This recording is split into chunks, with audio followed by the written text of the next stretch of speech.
డేగల Babji cinema తర్వాత బాగా సేద దిద్దుతున్నట్టున్నారు. గ్లామర్ సేద అనేది లేదన్న. రిలాక్స్ కున్నారా? జీవితంలో రిలాక్సేషన్ ఉంటుందన్న. నాకు పని చేస్తేనే రిలాక్స్, పరిగెడితేనే రిలాక్స్. ఓకే. ఏంటారు పడుకుంటే రిలాక్స్. మాకున్న వ్యాపారాలు వ్యాపకాలు 100 ఉన్నాయి కదన్న. వ్యాపారాలు వ్యాపకాలు 100 ఉన్నాయి. వాటిని పక్కన పెట్టి ఈ రాజకీయాలను ఎందుకు గెలుపుతున్నారు మీరు? ఏడ గెలికానండి రాజకీయాలు. అరే పొద్దున్న లేచినప్పటి నుంచి ఏపీ రాజకీయాల్లో విజయసాయి రెడ్డి గారి మీద ట్వీట్లు పెడుతుంటారు. ఎప్పుడు పెట్టాను? అదే కదా దాదాపు నువ్వు ఊరకే పొద్దున్న లేచిన దగ్గర నుంచి కాదు నన్ను మాట్లాడి, నువ్వు నన్ను ఎక్కాలని చూడకు. నువ్వు పొద్దున్న లేస్తే కాదు నేను పొద్దున్న లేస్తే విజయసాయి రెడ్డి గారి మీద ట్వీట్లు అన్నావు. విజయసాయి రెడ్డి గారి మీద నేను ట్వీట్లు పెట్టి ఎన్ని రోజులు చూడు. దాదాపు 4 months అయింది. 4 months తర్వాత ఆ ఇష్యూ అయిపోయిన విజయసాయి రెడ్డి గారిని ఎప్పుడన్నా ఎక్కడ అంటాను చూసా. ఓకే సరే, విజయసాయి రెడ్డి విషయం పక్కన పెడితే కేసీఆర్ సార్ నమస్తే, good morning. You are tiger అనేసి కేసీఆర్ గారికి ఒక ట్వీట్ పెట్టారు. తప్పేంది?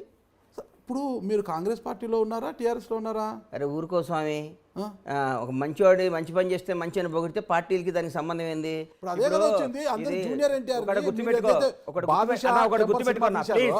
గుర్తుపెట్టుకో. చెప్పండి. అవతల పార్టీ ఉన్నాను, యువతల పార్టీ ఉన్నాను, ఆ ఇంట్లోనే ఇంట్లో ఉన్నాడు కదా. మంచిని మంచి అనాలి, చెడుని చెడు అనాలి. నా కొడుకు తప్పు చేసినా నా కొడుకుని తిట్టాలి. పక్కోడు నాకు శత్రువు కొడుకు మంచి పని చేసినా పొగడాలి. పొగిడితేనే క్యారెక్టర్.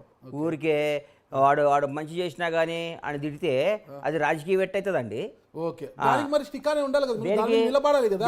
కేసీఆర్ గారిని టైగర్ అన్నప్పుడు నిలబడాలి కదా. అంటే జూనియర్ ఎన్టీఆర్ ఫ్యాన్స్ నుంచి వ్యతిరేకత రావడం, జూనియర్ ఎన్టీఆర్ గారు మళ్ళీ ట్వీట్ చేశారండి.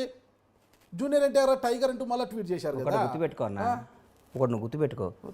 నా ఎన్టీఆర్ గారి ట్వీట్కి, కేసీఆర్ గారి ట్వీట్కి, విజయసాయి రెడ్డి గారి ట్వీట్కి నువ్వు ఇట్టిట్ అనేదానికి దేనికి ఏ విధమైన సంబంధం లేదు. నంబర్ 1, కేసీఆర్ గారు నేను ఆ రోజు ఎందుకు చేశానంటే, నేను ఆ రోజు నారాయణపేట ఏదో పనుండి వెళ్తే నారాయణపేట పక్కన మా పొలం ఏదో రిజిస్ట్రేషన్ ఉంటే పోయేస్తుంటే అక్కడ రైతులతో మాట్లాడితే వాళ్ళ ఆనందం, ఆ సస్యశ్యామలో, ఆ వాటరు ఏందా, నీళ్ళ పంచాయతీ ఏంది, నీళ్ళు ఎట్లున్నాడు, మనకి బేఫికర్ సార్, ఒక 2-3 ఏళ్ళు వర్షాలు లేకున్నా ఏం కాదు సార్ అని మాట్లాడుతుంటే, ఈ కేసీఆర్ గారు వచ్చిన తర్వాత ఆ డెవలప్మెంట్ చూసి బై గాడ్ ఇంకో ఇంటెన్షన్ కూడా లేదు నాకు. కేసీఆర్ గారు మీరు టైగర్, ఎందుకంటే అట్టడుగుపోయిన తెలంగాణ, కష్టాల్లో ఉన్న తెలంగాణ, బీటులు బారిన తెలంగాణ, దాహత కోసం ఎదురు చూస్తున్న తెలంగాణ, ఫ్లోరైడ్ బాధితుల తెలంగాణ, ఇన్ని తెలంగాణను మంచో చెడో విడిపోయినాక ప్రతి ఒక్కళ్ళు సస్యశ్యామలం తెలంగాణ. సస్యశ్యామలం. నేను only I'm talking about lands, agriculture, water. అంతేగాని మీరు కేసీఆర్ నచ్చాడా, అవినీతి లేదా, ఇవన్నీ నువ్వు 100 క్వశ్చన్లు వేసి తిరకాసి పెట్టి శకుని క్యారెక్టర్ నా ముందు చేయకు. శకుని లాగా చేయకన్నా నేను వాస్తవంగా చెప్తున్నా. నేను ఆగన్నా, కేసీఆర్ గారు ఆ విషయంలో నచ్చి సార్ వాళ్ళ రైతుల్లో ఆనందం చూసి కేసీఆర్ సార్ టైగర్ అని పెట్టా. అంతేగాని దాని వెనకాల ఒక స్కెచ్ చేసి దానికి ఒక మాస్టర్ ప్లాన్ వేసి దానికి ఒక బోర్డు మీటింగ్ పెట్టి నీలాంటి 10 మంది సలహాలు తీసుకొని ఒక్క పెడతాను.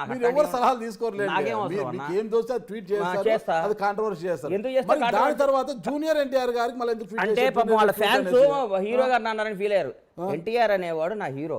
నాకు ఎప్పటికీ నాకు ఆ రెస్పెక్ట్, ఆ గౌరవం ఉంటుంది. నా ప్రాణం పైన నేను ఎన్టీఆర్ గారిని కామెంట్ చేయటం అట్లా చేయను. నాకేం అవసరం అండి. దగ్గర ఉంటారు కాబట్టి కేసీఆర్ గారు మెగా ఫ్యామిలీని చాలా గౌరవిస్తుంటారు సార్. అందులో పొద్దున్నే తీసుకొచ్చి మెగా ఫ్యామిలీ దగ్గర కాబట్టి ఎన్టీఆర్ దూరమా అంటే ఒకటి దగ్గర ఉంటే ఒకటి దూరం ఉండాలనా? అదే కదా జరుగుతుంది. ఎవడండి చెప్పింది మీకు? అదే కదా జరుగుతుంది.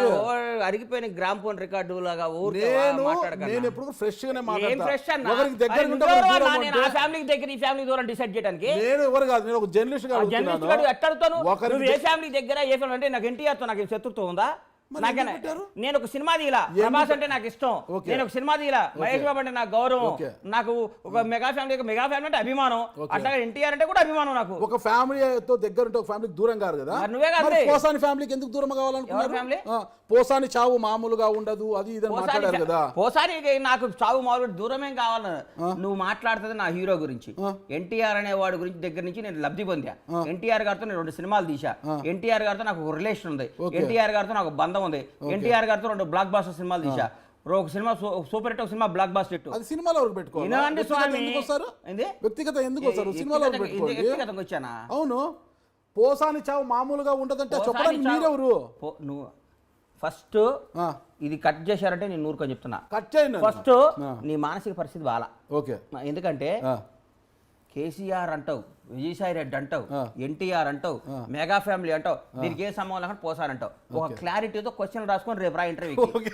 నువ్వు సంబంధం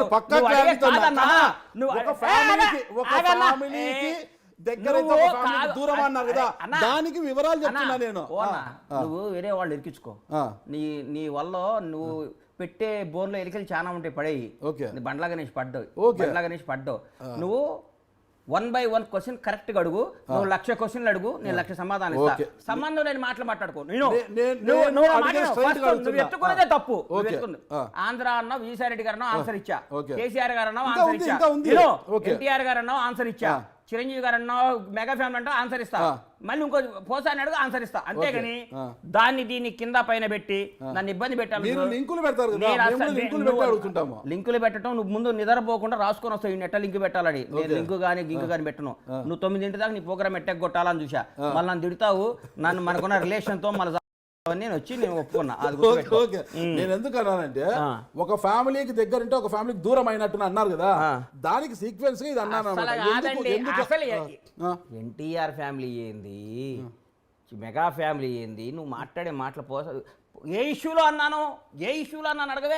మీరు చెప్పండి ఆ ఇష్యూ ఏంటో మీరు చెప్పండి. నేను అన్నాను కదా పోసాని గాని ఎందుకు ఆ మాట అన్నారు? మరి ఆ ఫ్యామిలీ కూడా ఒక ఫ్యామిలీనే కదా, ఆ ఫ్యామిలీకి ఎందుకు దూరమైన? చెప్పండి. ఒక తల్లిని ఆ రోజు ఒక తల్లిని కామెంట్ చేశాడు కాబట్టి, ఒక అమ్మని మనకేం మనకి జన్మనిచ్చి మనకి తన పాలు ఇచ్చి తన బిడ్డలను మోసి 9 మాసాలు కానీ బతకండి రా నాయనని పంపిస్తే మన అమ్మమ్మని ఏం చేసిందండి? అమ్మని తిట్టడం అవన్నీ తిడితే ఆ రోజు హట్ అయ్యి అన్నా కానీ నాకు అంతేగాని నువ్వు బండ్లా గణేష్ మీద కోపం అంటే నన్ను తిట్టు, నన్ను కొట్టు, నన్ను.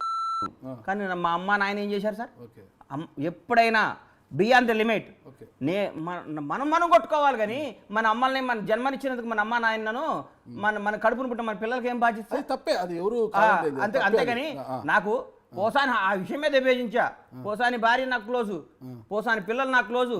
కానీ ఈ మధ్య మాట్లాడటం లేదు, ఎందుకంటే కలవలేదు. అంతేగాని పోసాని అనేవాడు నాకు ఎన్నో వేషాలు రాశాడు. నా సినిమాలో ఆయనకి లైఫ్లో మర్చిపోలేని వేషం ఇచ్చే టెంపర్లో నాకు ఏ విధమైన లేదు. అంటే దేనికైనా ఒక క్రాస్ ఉంటుంది నాగరాజ్ అన్న, ఒక గీత ఉంటుంది. సీతాదేవిని కూడా రాముడు గీత దాటొద్దు అన్నాడు. రాముడు మాటని ఒక గీత దాటితే రావణాసుని ఎత్తుకపోయిండు. అర్థం కాలా? ఎందుకు గీత గీశాడు? అమ్మ ఈ గీత దాటితే డేంజర్ రోడ్లో పడతావు తల్లి అన్నాడు. వేరే కూడా లక్ష్మణుడు గెటప్లో వచ్చి ఆయన మోసం చేశాడు.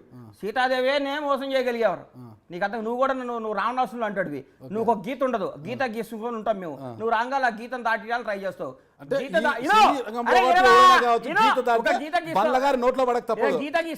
గీత గీసి ఎట్లా కొట్ల మమ్మల్ని నాన్న సంకల్ నాకు గీత దాటిస్తావు.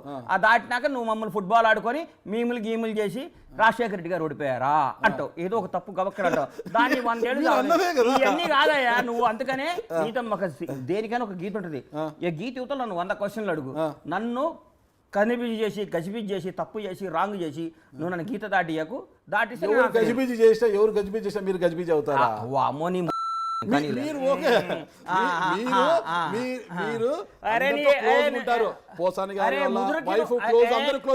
పూరి గారు ఫ్యామిలీ కూడా చాలా క్లోజ్.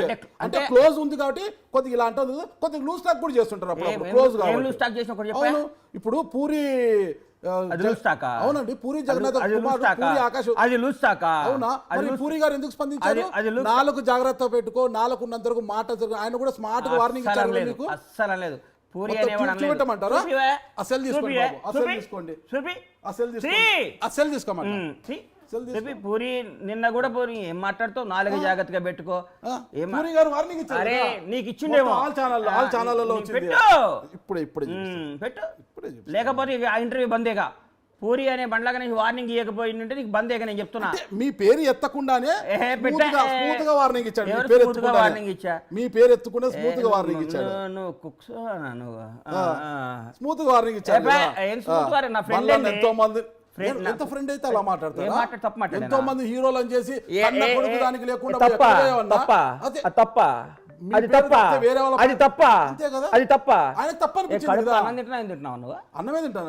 తల్లి భార్యని బిడ్డల్ని ప్రేమించినాడు మనిషి అన్న.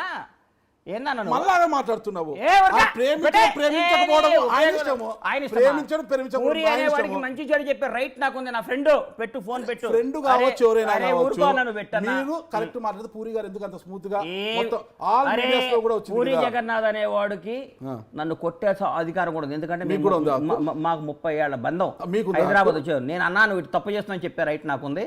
నన్ను తిట్టే రైట్ ఆయన స్వీకరించాలి కదా పూరి గారు. పూరి గారు స్వీకరించాలి కదా. ఏది నీకు చెప్పిండా నేను స్వీకరించలేదని? టీవీ నువ్వు ఛానల్లో అనంతపూర్లో అంత ఉంటే వచ్చింది చెప్పిండా కదా. వచ్చి అంత వచ్చింది చేయవా కదా. స్వామి నేను ఇంటర్వ్యూ? జర్నలిస్ట్ అండి, నాకు ఏ, చెప్పాల్సిన ఓ తెలుసు. జర్నలిస్ట్ అండి. నాకు నేను జర్నలిస్ట్. నాకు అన్నీ తెలుస్తుంటాయి. అన్నీ ఈయనకి సేకరించాలి ఏమి కదా. పని పాట లేదా బంగ్లాదేశ్ ఆయనకి? గారితో ఇంటర్వ్యూకి రావాలి ఏందిరా? అంటే ఏంది సరే, ఓకే. నాగరాజన్న